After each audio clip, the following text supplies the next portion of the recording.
All right, so we're going to continue with the geothermal stuff here. That was interesting, actually, to hear about the nuclear plants. We have a unit on nuclear later in the semester, so we'll learn a little more about some of the challenges associated with nuclear power. If you think about, and just kind of going off on a little tangent here, but if you think about a fully decarbonized electricity grid in the future, it's going to have to be some combination of wind and solar and energy storage and probably nuclear, just given the scale of storage you're going to need if you're relying entirely on intermittent sources. And so right now, nuclear still has a little bit of a bad rap around the world, especially here in the U.S. But hopefully we can start trying to rethink some of the concerns that people have. But we'll talk about that later. Today, we're going to talk about how geothermal energy works. And this is how it works. Basically, you pump cold fluid down in the earth, and it picks up heat from the hot rocks at depth, and then the hot fluid comes back out. And then you can do things with that hot fluid. If it's at lower temperature, you can run it through a heat pump and extract heat from it. If it's at higher temperature, you can run it through a heat exchanger. And so both of those applications will be good for like heating and cooling systems. And then if it's really hot, you can run it through a steam turbine and actually generate electricity. And so there's really two different applications depending on what the temperature is of the fluid that comes back up. Obviously, I think generating electricity is probably the more valuable thing because, well, I wouldn't say more valuable, but it's more versatile because you can do things like heating and cooling with electricity, but you can do a lot of other stuff too, like powering a data center, like we just heard about, but a lot of other things as well. And if you're able to generate electricity, geothermal electricity generation, again, is a non-intermittent source of electricity. So this, again, gets to around some of those concerns about intermittency on decarbonized electricity grids. But today, we're mainly going to be focusing on the lower to moderate temperature applications. Okay, this gives you an idea of kind of the scale and the depth that geothermal systems work. The ones that you might have domestically attached to a single house are going to be either these ground heat collectors or these two well systems, or possibly a shallow geothermal probe. And those will go down, maybe 100 meters or so below the surface. Now, if you look at the power that comes out of these are on the order of a few kilowatts. Let's see, in 2015, I pulled these numbers from, where did I get them from? I think they're from the EIA, although they could be from DOE. Anyway, doesn't matter. 2015 numbers in the kind of south central US, where we are located here. Total power consumption for a house was about 2.4 kilowatts. And of that, it was about 0.7 kilowatts for heating and almost half a kilowatt for air conditioning. It's kind of interesting, actually, to think about. Even here in a very hot place like Texas, we use more energy heating than cooling. And the reason for that is that a lot of the domestic heating systems are not as efficient as air conditioners. And that's actually improved the past few years. But anyway, 2.4 kilowatts. So you could easily do that with any one of these shallow systems. A place like New England, that's a lot colder and the houses are older and maybe more poorly insulated. They spend almost 2 kilowatts just on heating. And so again, you can easily extract that enough energy for that with one of these shallow systems. Now, if you want to start looking at kind of utility scale well, maybe district heating or cooling or utility scale electricity generation, you have to look at drilling much deeper wells. And the reason for that is you want to get down to where the rock is hot enough that you can get hot fluids at the surface. So just for reference, for um, for steam power generation, you generally need the subsurface to be somewhere between, I think, about 120 and 200 degrees Celsius, so that what comes up to the surface is mostly steam. And so to get that, unless you happen to be in a place like Iceland, where the mantle is very close to the surface and you've got very hot rocks at a fairly shallow depth, you're generally going to have to drill down, several kilometers to get to those hot rocks.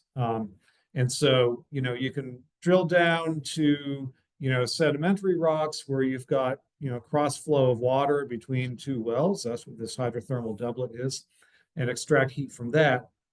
Or you can drill very deep into very hard crystalline rocks and do what's called enhanced geothermal, where you hydraulically fracture the rock between your two wells to allow the exchange of fluids between. And so that's what many of you have probably heard of Fervo Energy, which has had some successful wells drilled in Nevada and Utah over the past couple of years. So, these are all different ways of doing it. And, the basic principle is the deeper you drill, the hotter it is, and the more thermal energy you can extract from the subsurface. Okay, so we're going to focus first on these shallow systems because they're quite useful, but they do have some challenges associated with. All right. So right near the surface, the temperature of the ground varies during the year. And that's just because the air temperature varies. It's pretty easy to understand. This is a diagram for a site in Finland. And so you can see that, obviously in February, the average air temperature is very cold. It's just above freezing. Whereas in August, it's relatively nice. It's almost 16 degrees Celsius on average. And so that seasonal variation in temperature drives a variation in the ground's temperature. But once you get down below, a couple of meters or a couple of tens of meters in this case, you get a fairly stable temperature. And it doesn't look very warm. So down here at 30 meters depth, we're at about 9.5 degrees Celsius. But if you use a heat pump, you can extract heat even from that temperature and use it to heat your house. And so we'll discuss heat pumps in a little bit. When I was a kid in New Hampshire, the frost line was about 6 feet below the surface, so about 2 meters. So any type of foundation that you dug or anything, you had to make sure to dig down below 6 feet because that was about how thick the frozen layer would be during the winter. And if you don't want frost heaving, that would be a problem. And I think I was like in about 4th or 5th grade, we put a deck onto the back of the house and we built it ourselves. And we had to dig the pilings for the posts, and just digging 6 feet for each one of those, the post hole digger, was a lot of work. So anyway, be fortunate you don't have to deal with that in Texas. But anyway, okay, so let's see here. So here's how a couple of these domestic systems work. So on the left here, it's called a horizontal heat collection system, and it's pretty simple. The cold working fluid just runs through all these coils and picks up heat, and then it comes through the heat pump here, where you distribute that heat through the house. The fluid cools down, and then it comes back out and repeats the process. Okay. These things are great. They're very simple. The problem is that they take up a lot of surface area because you've got the coils laid out horizontally, and really the the more heat you want to extract, the more coils you have to have, and that just takes up more space. So this is fine, but in places where you don't have as much space, you can use a borehole heat exchanger, which is also known as a shallow geothermal probe. And this one is just drilled vertically. Can be down, go down several hundred feet, 100 meters or so. And it works the same way. You've got your heat exchanger in the borehole, a heat pump in the house, and then you've got your domestic heat distribution system. Okay. And so this is pretty straightforward. Now, some of you may know this, but there is actually a neighborhood. It's a planned community east of Austin. It's actually out. It's near Manor, so it's in this general vicinity. So here we are over here at UT, and if you drive out 290, then to Highway 130, and you get out here, you will find yourself in Whisper Valley. And Whisper Valley is a very interesting place because every single house has a geothermal heat probe, and they are connected to a community-wide network where they move fluids around, and this is used both for heating and cooling. They have heat pumps that can run in reverse to do the cooling. And so by having it connected to this community-wide network, it allows them to balance the flow of heat throughout the whole neighborhood so that, alleviates problems like if somebody's using a lot, for cooling and maybe somebody else is not home and not using their cooling system, it balances that stuff out. So this is pretty cool. They've also, most of the houses now have solar panels and they're equipped with battery storage. A lot of them now have the Tesla Powerwall. And so there's the possibility to have completely off-grid operation. Now, we're not, in Texas, we're actually not allowed to, you always have to be connected to the grid. But a lot of the houses, I think, we took a field trip out there 2 years ago, and I asked them, how this works, has been working. They said, yeah, a lot of the houses, are completely, not pulling any electricity from the grid most of the time. So that's pretty cool. And the geothermal system is a big part of that because, again, if you're using a lot of electricity to cool your house, it helps to have that the heat pump there to help out. So before they build each house, they drill the heat probe, and it's about they're about 330 feet long, and so far they've used about 322,000 feet of piping, and I think they're still building out today. So like I said, everything goes in, before they've even poured the foundation, the heat pump goes in, and it's a pretty efficient system. The one criticism I have is that the names of the roads they came up with, I don't know if you guys can read that, but it's like, what does that say? Sumptuous Drive, Summer Street. Anyway, it's a little weird if you lived on one of those.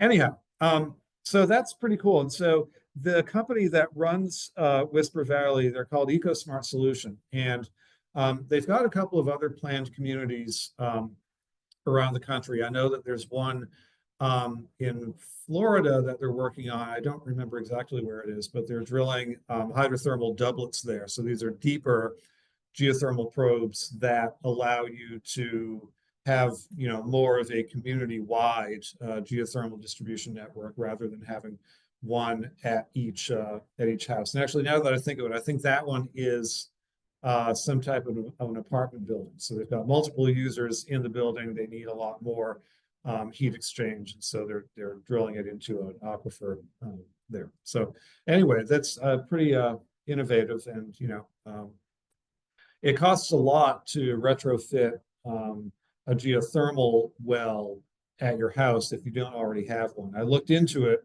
a couple of years ago, and it's I think on the order of over $100,000 to have it done. So it's kind of a lot of money, but if you put it in before the house is built, it's great. Okay. Okay, so the nuts and bolts of how this stuff works. So we've talked about working fluids earlier in the context of CO2 utilization. But in general, a working fluid is going to be the fluid in a heat pump that does the heat exchange.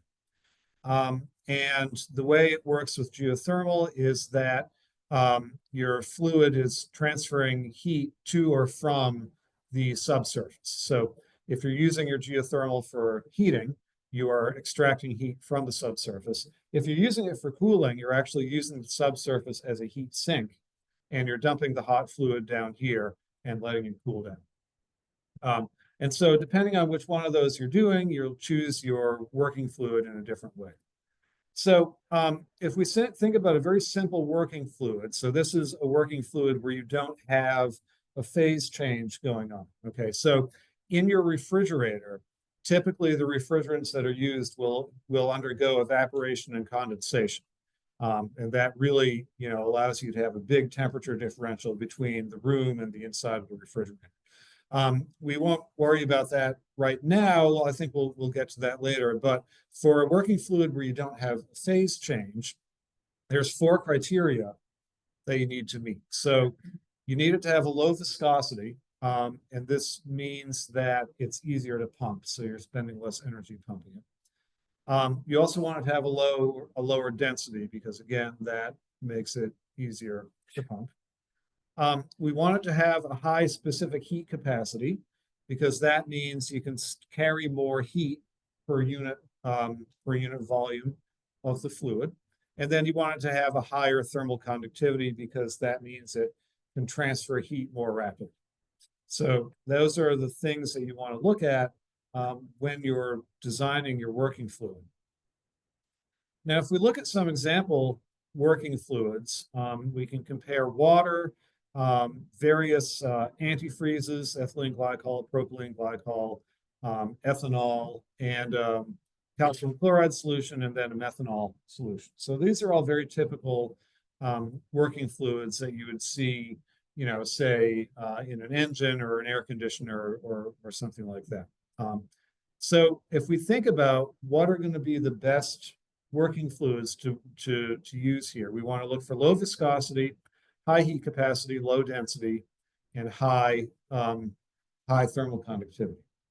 So if I go ahead and circle the winners in each one of those categories, so water's got the lowest viscosity and the highest thermal conductivity of these fluids.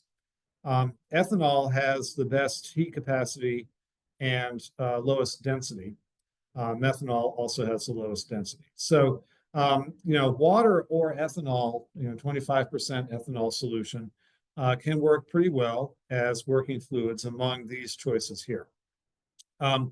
If we look at the second place finishers in each category, so, second highest heat capacity, second lowest density, water actually is a pretty good working fluid for a heat pump because it ticks off most of those boxes. Okay. Some of these other ones, are, a little more restricted in how you can use them. So, water is great. The problem with water is that if you live in a cold part of the world, the water can freeze. Okay. And so if you want to use water as the working fluid in your geothermal heat pump, then you really have 2 options. You can add antifreeze to it, but that's going to change the working fluid properties, right? So if I add propylene glycol to my water, that's going to reduce the thermal conductivity and the heat capacity, and the viscosity of propylene glycol is about 10 times that of water. So you give up some things for that. The other thing you can do is you can design your system in terms of like the sizing of the pipe in the heat probe, the geothermal probe, and the pumping rate, such that if you do have a section of the ground that is frozen, the water passes through it rapidly enough that it won't freeze. Okay. And so that's something else that you can try to do that requires a little more engineering design on on the front end, but it's also something. So overall, water, pretty good working fluid for most geothermal applications. It's probably, your best option. Okay, now here's the deal. Let's imagine that, I'm here in Finland and I've drilled a, geothermal probe down to about 100 meters. Okay. So what's going to happen is that the fluid that comes into the house after it's gone through the geothermal system, it's typically about 12 degrees Celsius. All right. To actually heat your house, it needs to be hotter than that. Okay. So radiant floor heating operates at about 35 degrees Celsius. So that's the one where you have the water pipes buried under the floorboards. And regular radiators require, like baseboard radiators, they require the water to be around 55 degrees Celsius. And so we need to do something to boost the temperature of that water, right? You can't just run your 12-degree water through your baseboard radiator, or else you're not gonna heat anything up. So to increase the temperature, we need to do some kind of work to the working fluid, and that is done with a heat pump. So this is how a heat pump works. This is probably the most basic type of heat pump. You've got an evaporator on the intake here. Okay, so the cold water goes down through the geothermal system and it comes up here, and it's about 12 degrees Celsius. And so now we're going to talk about these phase change fluids, because this heat pump has an evaporator and a condenser in it. So what happens is that this geothermal working fluid, so let's imagine it's water, okay? It's going to come into the heat exchanger, and it's going to heat up a secondary working fluid that is just in here inside the heat pump. Now, this secondary working fluid is going to be designed such that the heat exchange that happens here will cause it to evaporate, okay? And so then that evaporated working fluid goes through a compressor right here. When you compress the evaporated working fluid, it heats up. Okay, so the compressor causes it to heat up, and then it comes over here through a second heat exchanger where you've got this hot vapor coming in, and then it exchanges its heat with the working fluid in the domestic distribution system, which again is probably going to be water.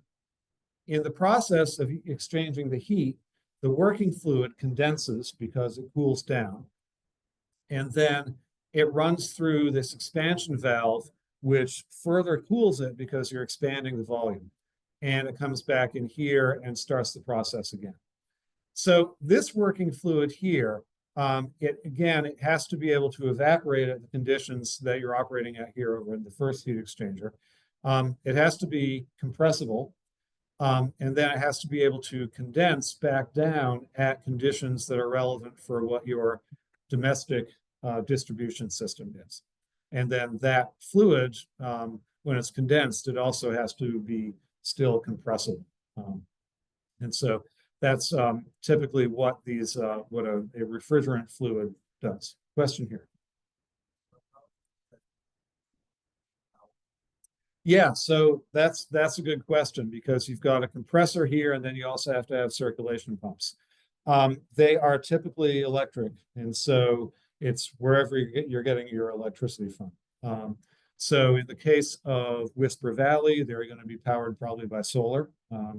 But if you're here, in Austin, getting Austin Energy, it's going to be whatever the fuel mix is. So yeah, it's one thing you have to be cognizant of where the power is coming.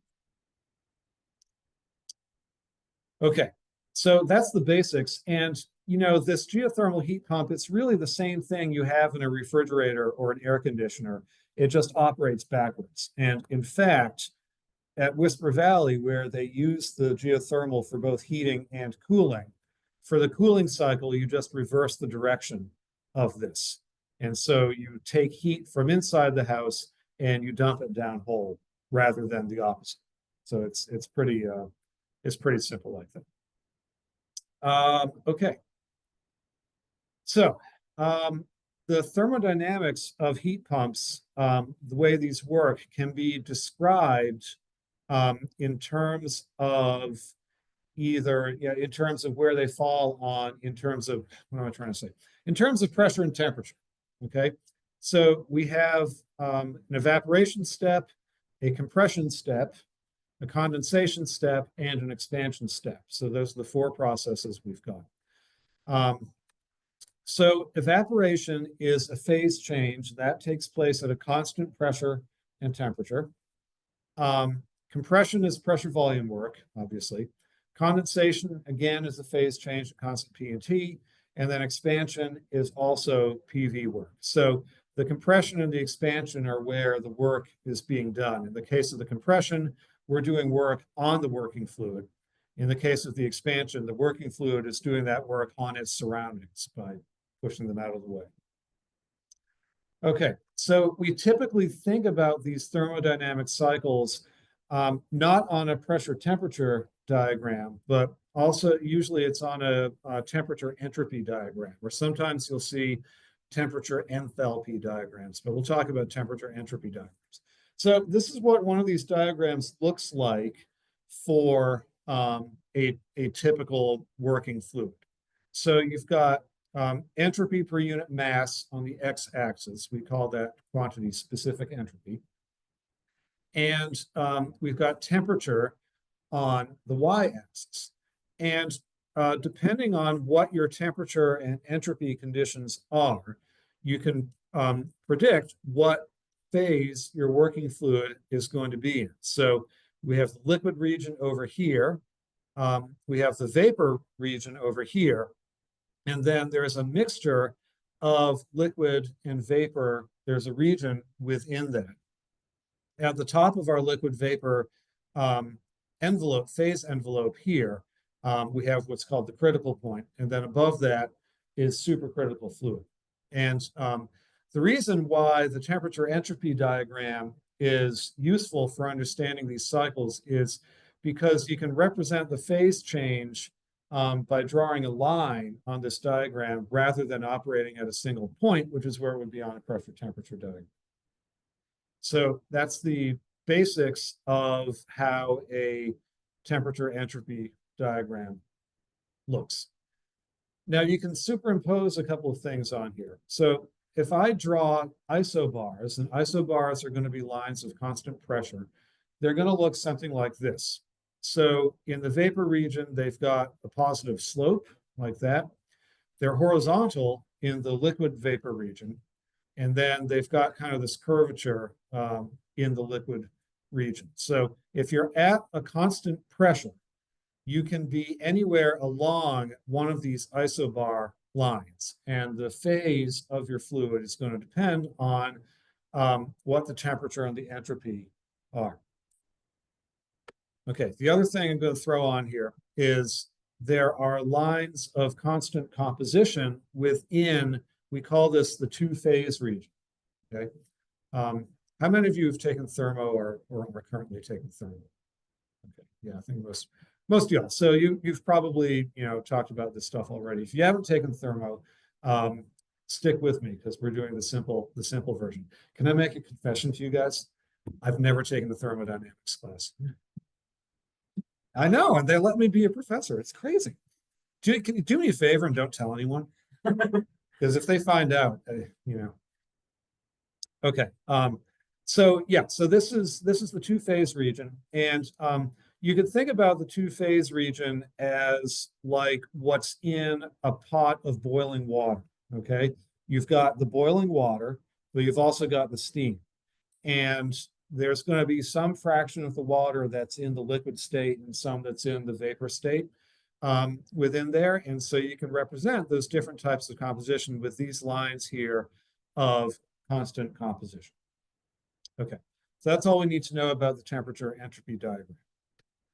So let's think about what a heat pump cycle looks like on the temperature entropy diagram. So we'll start with a really simplistic representation, which is something called the Carnot cycle. I can see Carnot's name on the power plant out there, actually, as I'm talking. It's right between the crotch of that tree. Anyway, we'll start out. Let's see, where do we want to start out? We're going to talk about what happens within the heat pump itself. So step one, we have the evaporator. Now remember, the evaporator does evaporation, which is a phase change at constant pressure and temperature. So we're going to start at some point here, and it's going to be in the two-phase region because we're going to have some mixture of liquid and vapor within the evaporator.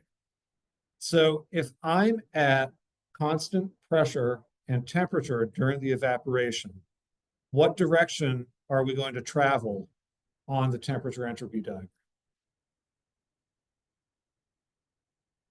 So I helpfully placed our point on an isobar. Yeah, you're going to travel a lot horizontally along the isobar because we're at constant pressure. And if we're at constant temperature, it has to be a horizontal on the horizontal line as well. So yeah, we're going to travel to the right to whatever point we get to in the evaporation step. Okay, so the next thing that happens is compression. Now, compression is going to be, we're going to assume that it's a constant entropy process, and the only thing we're changing is the pressure and the temperature. So in the Carnot cycle, we assume that the compression is just a vertical line. So we go up in pressure and we also go up in temperature, and we're assuming it's isenthalpic. So excuse me, isentropic. It's a constant entropy process. Okay, next step is going to be in the condenser over here. Now, condensation is the opposite of evaporation. So again, this is going to be a phase change at constant pressure and temperature. So where are we going to go from point two?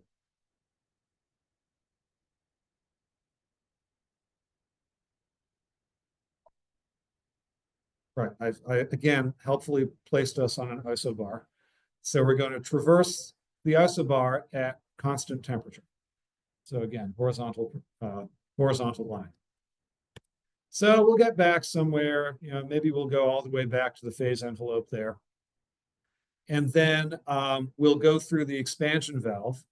And the expansion valve, again, is going to be in the Carnot cycle, it's assumed to be isentropic. And so if we're isentropic, that means we're going to just go down in pressure and temperature on a line of constant entropy, which would be a vertical line. Okay, so horizontal lines here are constant pressure and temperature within the two-phase region. Vertical lines are isentropic, either compression or expansion. And so that's the basics here. Okay, so the Carnot cycle, it's a pretty easy to understand process. The problem is that compression and expansion are actually not isentropic processes in real life because your compressor has energy inefficiencies and that sort of thing.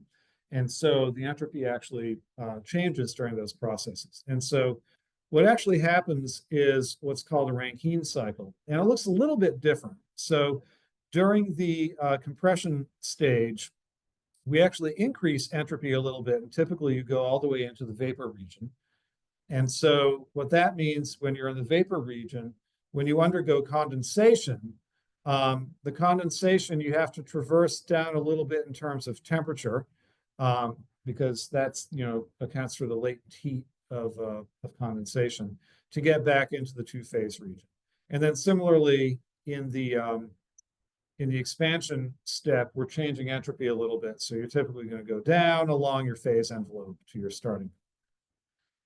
And this step is not reversible.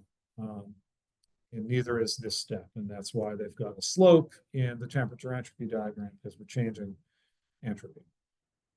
Okay, so that's a very basic heat pump cycle described simplistically by the Carnot cycle, but more realistically by the Rankine cycle because of inefficiencies in compression and expansion. Okay, now you guys are all experts at heat pumps. That's great. Okay, and again, the refrigeration cycle is just the same thing, but you run it clockwise instead of counterclockwise. Okay, any questions about this? Fantastic. Okay, so this is a good stopping point. We'll pick this up again Monday.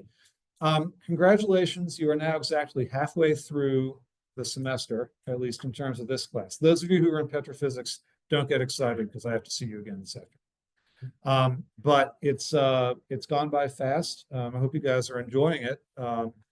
If you're not enjoying something, let me know and I can make a correction here, of course. But it's been a good half semester, so let's enjoy the weekend and hope we beat OU. And I'll see you all Monday.